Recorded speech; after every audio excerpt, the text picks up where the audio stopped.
résultat et je crois que analyser match démb bi moom day nekk analyse bu yomb boo xamante ne defe naan lu ci ëpp sax jarul ay schéma jarul expliquer tactiquement ak yooyu parce que on a reproduit les mêmes erreurs yi ñu defoon contre la France c'est exactement la même chose erreurs yi ñu def contre la Norvège on a reproduit les mêmes erreurs c'est-à-dire que ba ñu ñëwee au début du match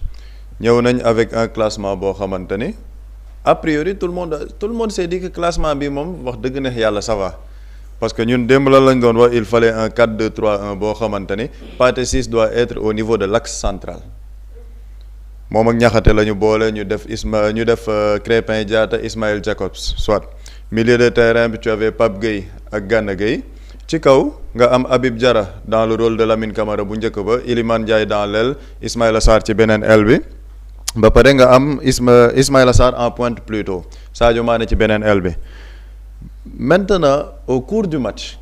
da ngay gis ni effectivement le Sénégal a très bien joué pendant au moins 60 à 70 minutes parce qu'on avait le ballon on avait le contrôle du milieu de terrain Pape Gueye ak Gana Gueye ils avaient le contrôle du milieu de terrain Habib Diarra dans son rôle poste to poste mu ngi ko doon gérer parce que mu ngi doon ñëw wàcc si di aider pourquoi la titularisation de Habib Diarra après nga koy comprendre parce que après dans le jeu il aidait énormément Krépin Diatta dans les replis défensifs bu njëkk ba da ngay gis Jérémy Doku moom moo commencé le jeu à travers le côté de Krépin Diatta et à chaque fois que Doku recevait le ballon da ngay gis ni Habib Diarra day wàcc si pour que ñu am benn marquage à 2 sur Doku au fil du match comme Doku n'avait pas de solution il a dû permuter avec Leandro Trossard Doku dem ci elu Jacobs Trossard dem ci elu Krépin Diatta parce que Habib Diarra mu ngi doon def le repli défensif pour mën a jàppale ki nga xamante ni mooy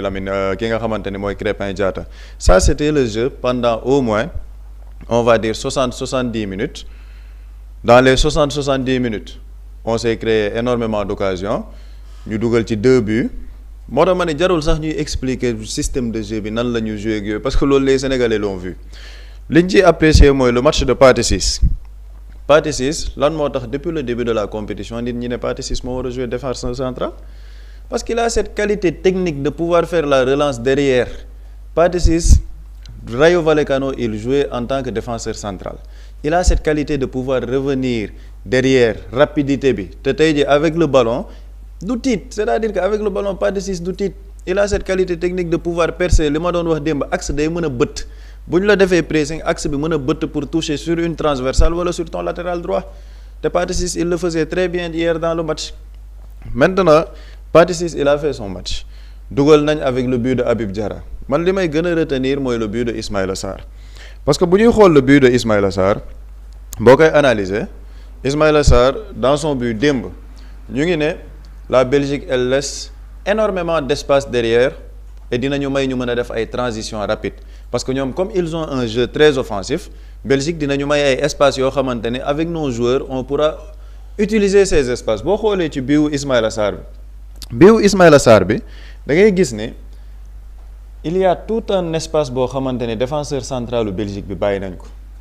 c'est-à-dire que Ismaïla Sarr il a fait sa course entre les défenseurs centraux suñu axe central Niakhaté moom moo def la passe de derrière te boo xoolee fii ci biir milieu de terrain bi yëpp il y avait tout un espace qui a été libéré parce que le pressing n'était pas coordonné Ismaïla Sarr qu'est-ce qu'il a fait il a fait une course entre les 2 défenseurs centraux belges démb maa ngi koy wax les centraux belges sont lourds ils ne sont pas rapides bu fekkee ni on joue dans leur dos te si on a des joueurs rapides yoo xamante ne dañuy utiliser cet espace mais on peut leur faire très mal dans ce but de Ismaïla Sarr axe central moom mooy def relance dans le dos de la défense belge et automatiquement ça te crée une occasion qu'est-ce que ça te crée comme occasion Ismaïla Sarr bu ñu ko defaree la relance automatiquement il se retrouve devant le but te foofu da ngay gis la position de 9 en tant que de Ismaïla Sarr parce que bañ ko defaree la relance defaral ko transversale bi il s'est retrouvé face à face avec Thibaut Courtois mais ci biir face à face boobu da ngay sentir le travail de neuf bi nga xamante ni Ismaïla Sarr def na ko parce que fii il y a le retour de la défense belge déjà l'amorti poitrine bi mu def c'est un contrôle de très très haut niveau parce que c'est un neuf boo xamante ne def na une course derrière le dos de la défense course boobu mu def derrière le dos de la défense pour nga mën a def un contrôle amorti poitrine dans la course pour mu dem sa loolu il faut nga am instinct buteur dëgg am cette qualité technique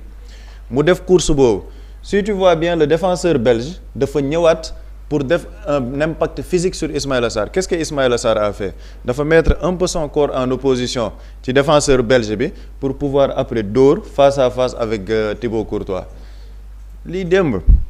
on avait dit la même chose par rapport ak li nga xamante ni moom mooy défense belge bi, comment on peut leur faire mal. C'est-à-dire que football science la un peu, c'est-à-dire que li nga ko jox la lay delloo. Si on joue bien, on utilise les failles yi nga xamante ni équipe adverse bi am na ko, mais automatiquement ça va créer des résultats. Le premier but de Habib Diarra c'est quoi? On fait circuler le ballon, ñu centré, Habib Diarra, Ismaïla Sarr en tant qu'attaquant de pointe il est encore entre les deux défenseurs, jug mbëkk, après Habib Diarra ñëw mottali. Le deuxième but bi ñu illustré nii c'est quoi? Dans le dos des défenseurs, parce qu'ils sont lourds, ils ne sont pas rapides. Démb wax nañ ko fi ba sonn, la défense belge elle est très prenable parce que dañuy attaquer, dañuy bàyyi seeni flanc. Bu ñu bàyyee seeni flanc ñun on aura énormément d'espace derrière te loolu moom moo ñu indil ñun suñu but ñu am. Maintenant xam nga ñun dugal nañ suñu but, on mène 2-0 foofu moo tax ma ni foofu après li ci xew jarul sax ay illustrer ak schéma parce que c'est une question de logique. On mène 2-0.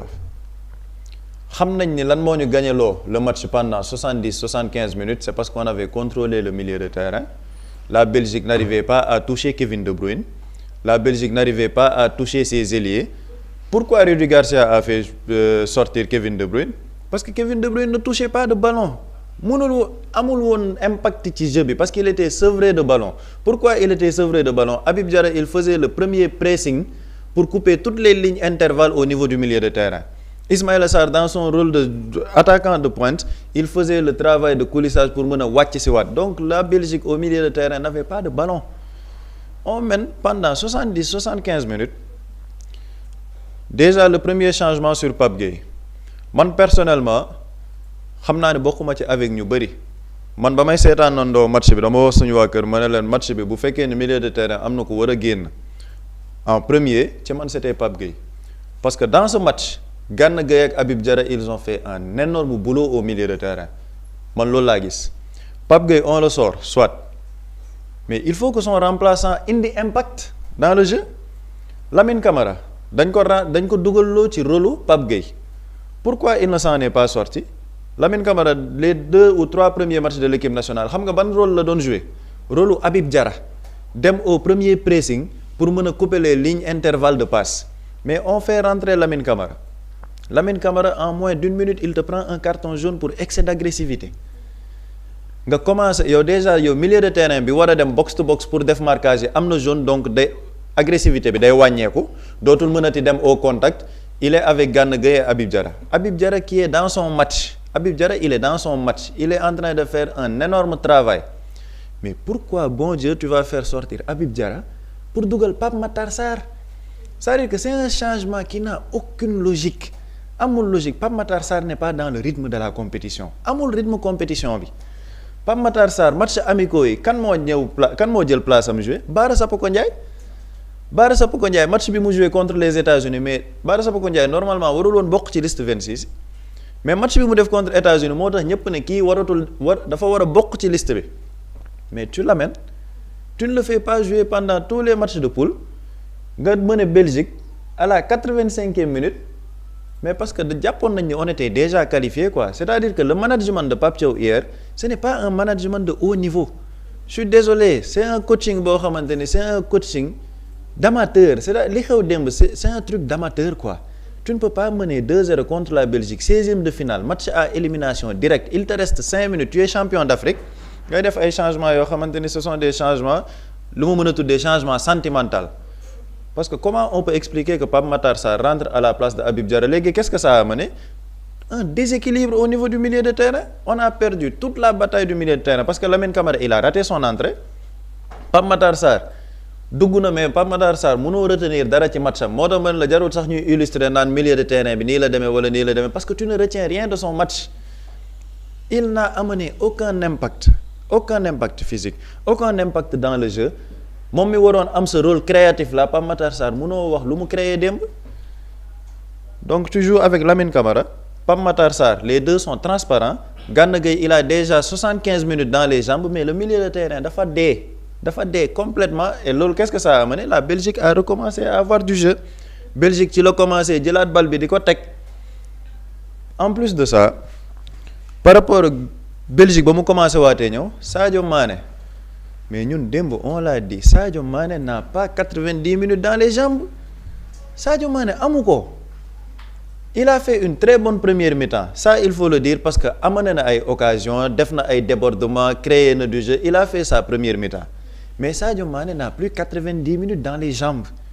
Sadio Mané il te donne 60 bonnes minutes tu le sors tu fais rentrer un jeune ailier boo xamante ne il est frais et tu n'as pas de problème de choix Ibrahima Mbaye mën na jouer ci elu Sadio Mané Assane Diao mën na jouer ci elu Sadio Mané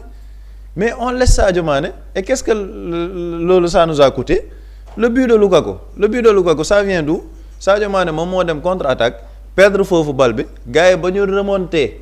mais si on voit le but de Lukaku on voit que ci aile boobu noonu yëpp y avait personne le côté droit boobu noonu fii déjà c'est le but xam nga but bi yaa ngi gis Lukaku il est en duel avec Pathé Ciss il a imposé sa force def physiquement c'est-à-dire que physiquement Pathé Ciss ne peut pas faire le poids face à Lukaku ñëpp ñiy seetaan football xam nañ ni lii c'est son jeu démb ba mu duggee lan la doon def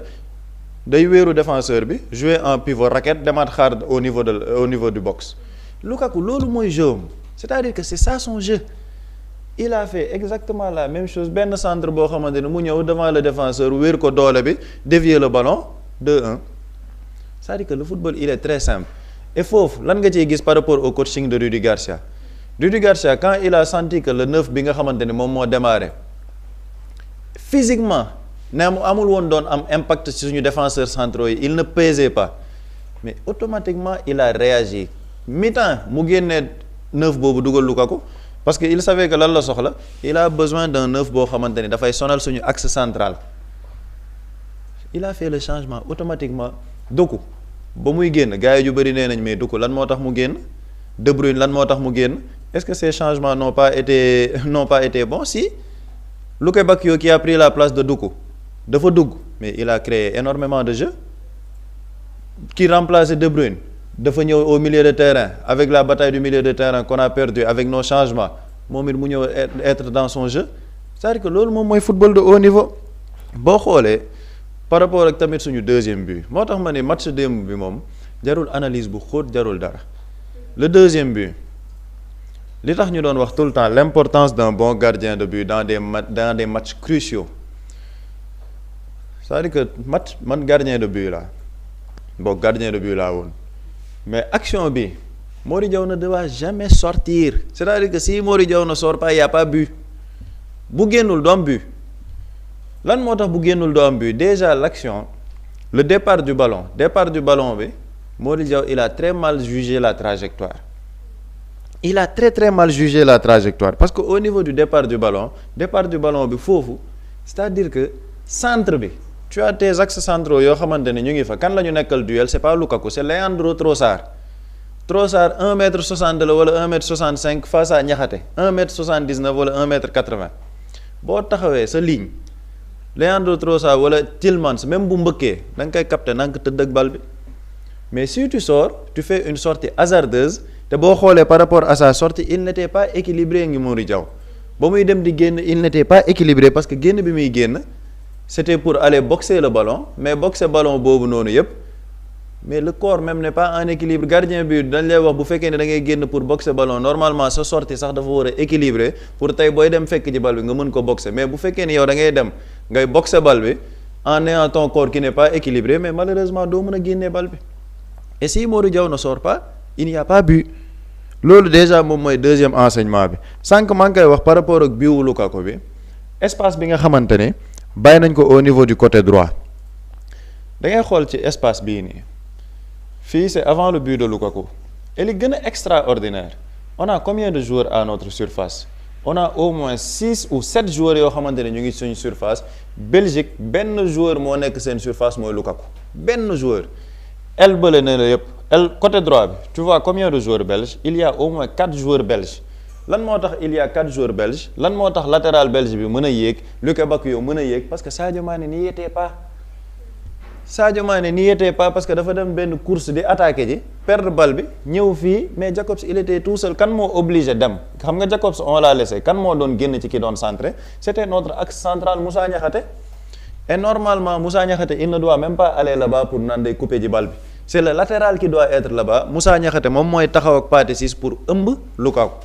mais c'est parce qu'il y a énormément d'espace qui a été laissé ndax lan Sadio Mané n'avait plus les jambes pour revenir parce que Sadio Mané amul 90 minutes dans les jambes te loolu Pape Thiaw war na ko mën a gis war na ko mën a xam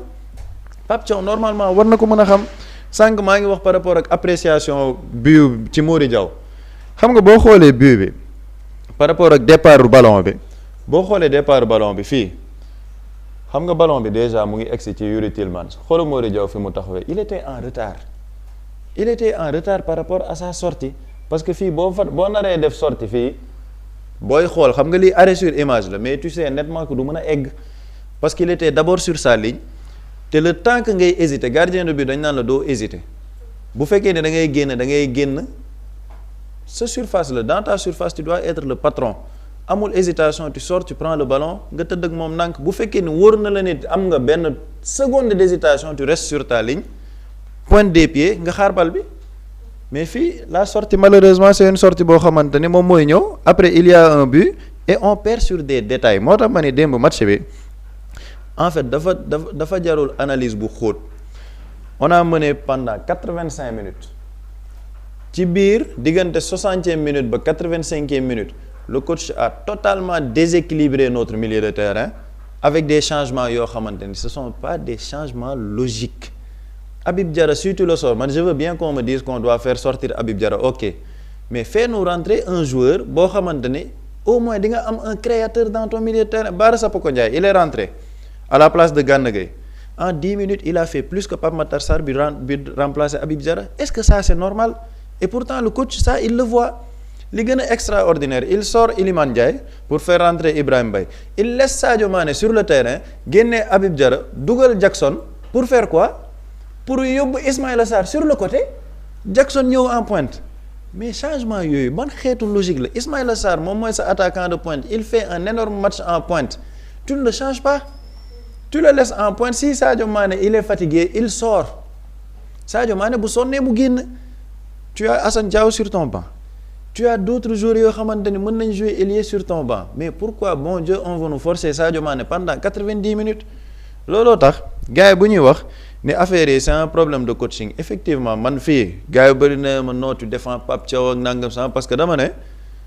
bon on lui donne la chance de voir quoi par rapport à des matchs à élimination directe mais Pape Thiaw il a montré qu'il n'est pas un coach de haut niveau je suis désolé parce que un coach de haut niveau du def erreur yi mu def nii c'est incompréhensible qu'on mène 2-0 en 16e de finale war a qualifier 8e de finale coupe du monde ak fi ñuy jógee ñun meilleur troisième la ñu génnee nekk ci ndaaree meilleur troisième yi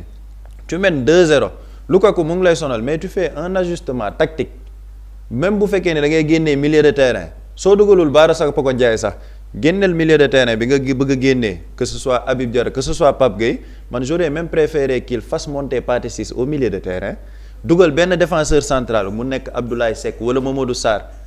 ku mu munti doon au moins kooku dina mën a challenger Lukaku dans le duel physique et Pathé Ciss il rentre au milieu de terrain où tu fais rentrer Bara Sapoko Ndiaye mais c'est-à-dire que tu fais des changements qui déséquilibrent totalement ton milieu de terrain suñu milieu de terrain à partir de la 80e minute ba fin match bi gisoo fenn fu ñu maîtriser le jeu gisoo on a subi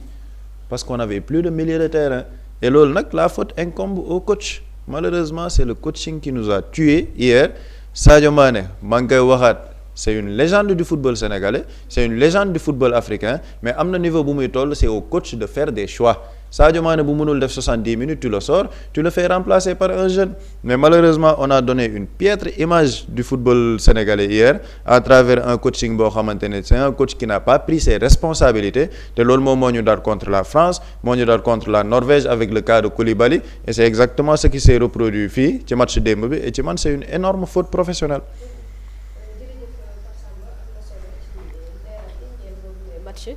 Boury ñu bari ñi ngi doon wax ne Pape Thiaw dafa limité wu est-ce que tamit du loolu la confirmer par rapport ak changement yi nga xamante ni jot na ko def ni ki démb. man loolu laa gëm je pense que c'est un coach hyper très limité parce que gis nga football dama ko wax fii souvent xam nga gars bu ñu critiquer coach Sénégal rek ngay gis nit ñi di critiquer coach ñu naan noppi leen 18 millions d'entraîneurs mënul nekk dans un pays mais parfois ñëpp mënuñoo àndandoo juum parce que parmi ces 18 millions de Sénégalais y a des observateurs ñoo xam ne football rek la ñuy topp y a des techniciens yi nga xamante ne nii ci football la ñu dund pendant des dizaines d'années y a des gens qui ont pratiqué le sport yoo xamante ne nii les raisons tactiques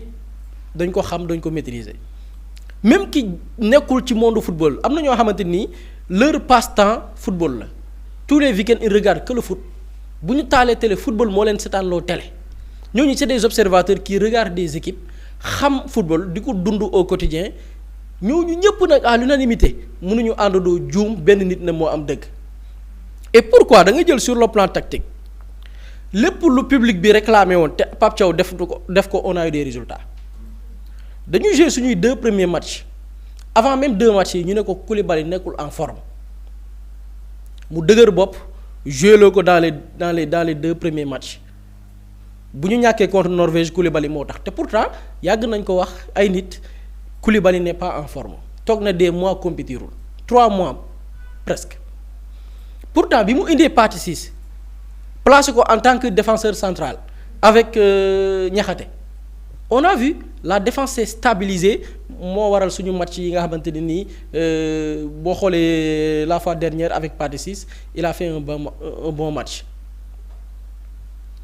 léegi yow c'est-à-dire que là le public a raison on est d'accord ñu ne la mu ñëw avec 3 milieux défensifs ñiy suivre football ñëpp xam nañ ni 3 milieux défensifs dafa xewi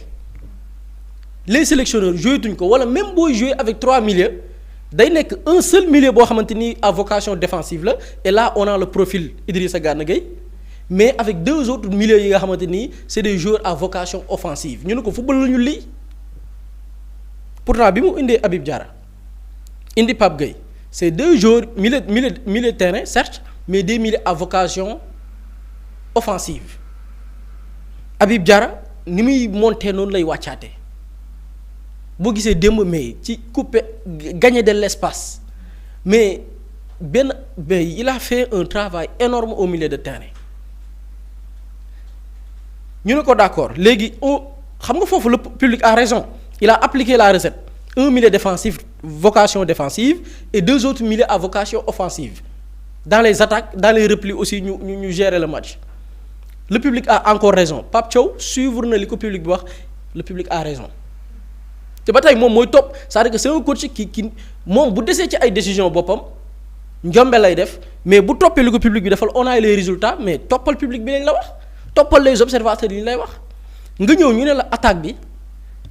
Ismaïla Sarr ci côté aile yi du ñu valoir beaucoup de satisfaction à Crystal Palace il joue comme attaquant nañ ko replacer au milieu de l'attaque bi ñu ko defee qu'est-ce qu'on a vu il fait partie actuellement donte éliminé nañu des meilleurs buteurs de cette coupe du monde le meilleur buteur de l'histoire du Sénégal en coupe du monde pourquoi parce que public bi nee nañ ko kii yow imaginez 2 Sénégalais qui sont ici au pays di suivre le championnat anglais dem ba naan coach bi nga xamante nii dañ koy fay salaire bu bëggee voyager pour organiser des séances de supervision dem sur le terrain côtoyer joueurs yi Pape Thiaw def na fi tournée européenne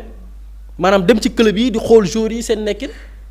les Sénégalais qui sont ici yéeguñu avion am na ñoo xam ne sax mosu ñoo yéeg avion gën laa comprendre que ni yow Ismaïla Sarr à Crystal Palace dañ koy jouer au point il a fallu qu'on fasse une pression énorme pour que mu replacer Ismaïla Sarr et on a vu les résultats ñu ne ko léegi Iliman Ndiaye dafa war a démarrer le cas Iliman Ndiaye c'est une catastrophe un jour boo xam ni ci Coupe d'Afrique bi Sénégal gagné Coupe d'Afrique benn match la nekkul titulaire bu Sénégal jëlee Coupe d'Afrique sa 2e Coupe d'Afrique dafa am lu bari lu mu ci joué nga ñëw Coupe du Monde tu joues 2 matchs mu joué 7 minutes il a fallu que peuple bi tegaat ko pression muy soog a tegaat Iliman Ndiaye titulaire ñu ne ko Sadio Mané mënul jouer 60 minutes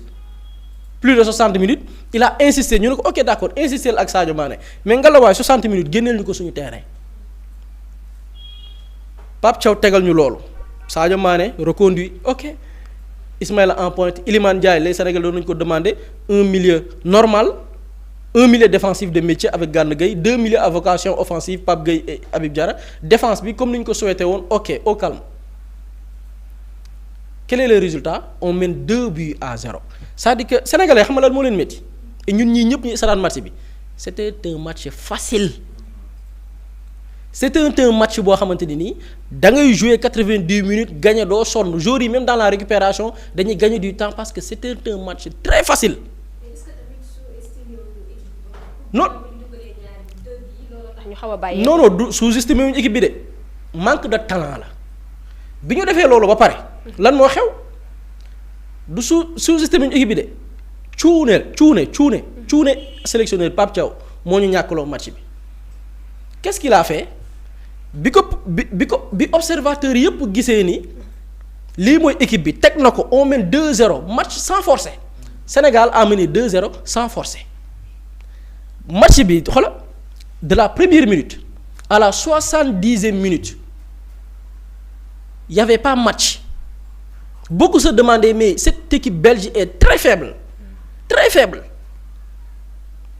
ndeke Pape Thiaw qu'est-ce qu'il a fait dafa programmé woon ay changements il avait programmé ces changements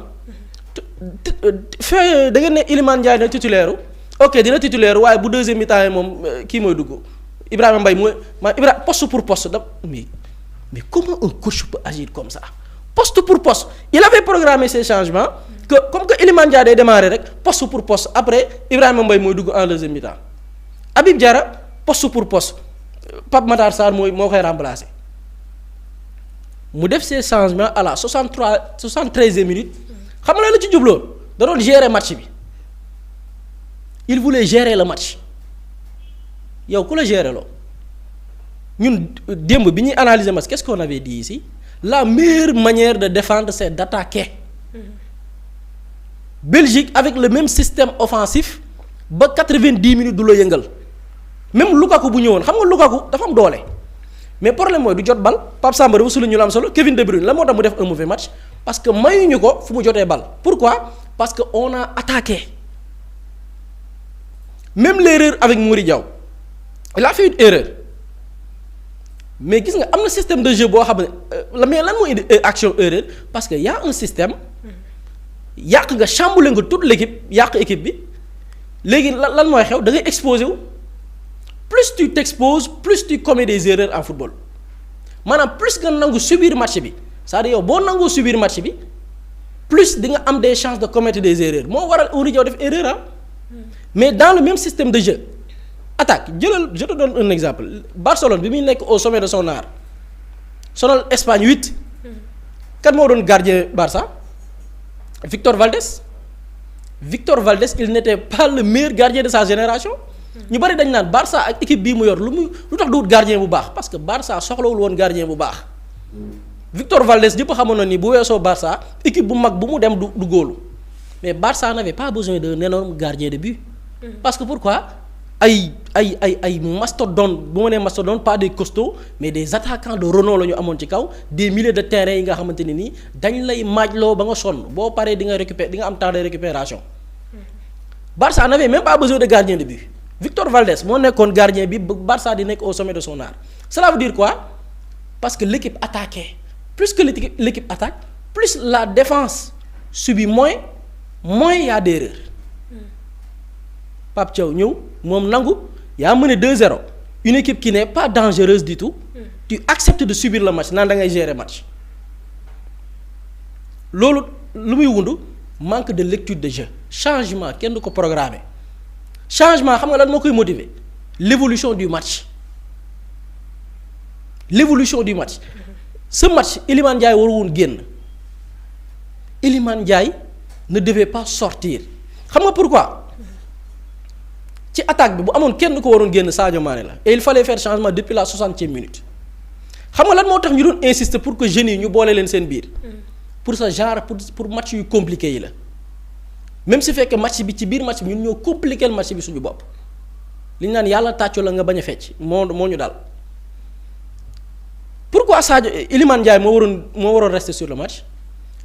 démb on avait parlé de gestion de Sadio Mané du cas Sadio Mané il a joué 3 matchs pleins mooy 3 matchs yoo xamante nii dafa jouer 90 minutes Sadio Mané qui n'a pas ses jambes de 20 ans qui n'a pas ses jambes de 30 ans pile nga comparé ko Iliman Ndiaye 3 matchs 15 minutes la 7 minutes xaw ma le football am na benn match boo xam ne sax joué wul c'est-à-dire nga comparer les deux joueurs Iliman Ndiaye a plus de fraîcheur sur le plan physique il peut tenir 90 minutes da nga koy bàyyi ci terrain bi parce que li mu joué ci match sax bariwul tu sors Sadio Mané mais c'est simple tu fais entrer Ibrahima Mbaye t'as 2 flèches ci côté yi tu vas pas subir le match l'erreur que Mory Diaw a commis action ba du am sax ba gardien bi di def erreur c'est-à-dire que tu attaques tu mets Ibrahima Mbaye tu mets Iliman Ndiaye ci côté yi gis nga la défense belge dina tal leneen lu dul naan dañuy attaquer ou bien leur milieu ou bien leurs attaquants lii mooy un bon entraîneur qu'est-ce qu'il a fait bi mu defee loolu dugal Pape Matar Sarr dugal la mi ka naan day gérer match bi 70 minutes nga naan da ngay gérer match qu'est-ce qu'il a fait match bi jaxasoo bi match bi jaxasoo mu amaat nag beneen étape bu gën a am solo Pape Thiaw perd ses facultés changement jaxasoo la doon def maanaam naa changer pour changer léegi mu sacrifier jeunes yi mu sacrifier Bara Sapoko Ndiaye mu sacrifier ko bëgg a jël c'est-à-dire que nga jaxase match ba pare nag ba mu des 90 minutes nga ne ok Sadio Mané kaay génn Idrissa Gana Gueye kaay génn dugal Bara Sapoko Ndiaye Jacob da doon tànte da xoolal da doon tandus c'est-à-dire que instant boobu noonu match bi jaxasoo na Pape Thiaw di tandus El Hadj Malick Diouf kaay jël place Jacob Jackson kaay pointé jël Ismaïla Sarr sànniwaat ko ci au niveau de la pointe Ismaïla Sarr pendant 90 minutes appel sur appel course sur course bataille épuisé nga jël ko yóbbu ko ci aile bi dara du la ko apporter boobu da doon nekk di tandu léegi nag xam nga fan moo gën a nekk problème ba léegi tu sors Sadio Mané attaque bi joueur yi nga jël sànni leen ci attaque bi musoo fexe jouer ñu fexe ba ñu jouer ensemble quand les Sénégalais insister ñu may jeunes yi seen chance xam nga pour lan la pour parfois même bu dul match contre Belgique parce que ñun ñoo ko compliqué suñu bokk dans des matchs yi nga xam ne dafa difficile joueurs yi am ay automatisme football automatisme la Olise buy passe Mbappé du ko xool Olise buy passe Mbappé xoolal match bal yi mu ko passe Olise du xool Mbappé xam na Mbappé fan lay defee appel xam nga loolu moo ko indi automatisme c'est-à-dire que joueurs yi da leen di miin ñuy jouer seen biir yow ba nga dalee yor équipe bi musoo tànte boole Ibrahima Mbaye boole Jackson boole Ismaïla Sarr nga boole leen ci même match boole Bara Sapoko Ndiaye nga boole leen ci même match ak Lamine Camara ak Pape Matar Sarr pour la première fois yow parce que jaxasoo na nga ñëw jaxase équipe bi joueurs yi amuñu automatisme c'est des joueurs yoo xam ne mosoo leen combiner pour que automatisme boobu nga mun ko am en cas de difficulté match bi de lii moo tax Pape Thiaw yàq suñu match moo yàq suñu match. moo yàq match bi Pape Thiaw moo yàq suñu match qualification bi y a qu'une seule responsabilité c'est Pape Thiaw manque de lecture de jeu manque de talent manque d'audace et su ma nee manque d'audace mooy coach boo xam ne dafa am joueur yoo xam ne yow da nga ne du ñu génn match bi bu compliqué lu woon Sadio Mané du génn bu compliqué lu woon Sadio Mané du génn te moom xam na ni Sadio Mané mënul tëri mais comment mais Mbappé il joue au Real Madrid Mbappé fait partie des 5 meilleurs joueurs au monde day dugal 2 buts tolloog Messi même nombre de buts Mbappé war a chercher waa 3e but pour passer devant Messi au classement des buteurs parce que Mbappé dafay wut ballon d'or déchanné ko kaay génn te pourtant Mbappé cherche son 3e but pour passer devant Messi au classement des meilleurs buteurs pour chercher son ballon d'or bu jëlee coupe du monde Didier Deschamps ne ko Mbappé tu es notre meilleur joueur cherche certes tu cherches un 3e but mais kaay génn nga toog je te parle de Mbappé au sommet de son art Lamine Yamal il fait partie des top 5 players au monde ci yaakaaru Espagne la bokk bu nekkul en forme du démarrer match mais même bu démarrer match bu waree génn dañu ko naan kaay génn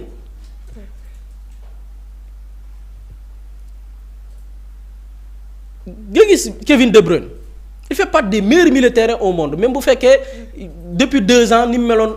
ay jamono ci ginnaaw xaw na wàññeeku mais ba tey il fait partie des meilleurs militaires au monde match bi dafay changer Rudi Garcia xool situation mais dugg il faisait partie des Belges les plus dangereux ci terrain bi Sénégal sonalee Belgique mais dugg moo ñu gën a sonal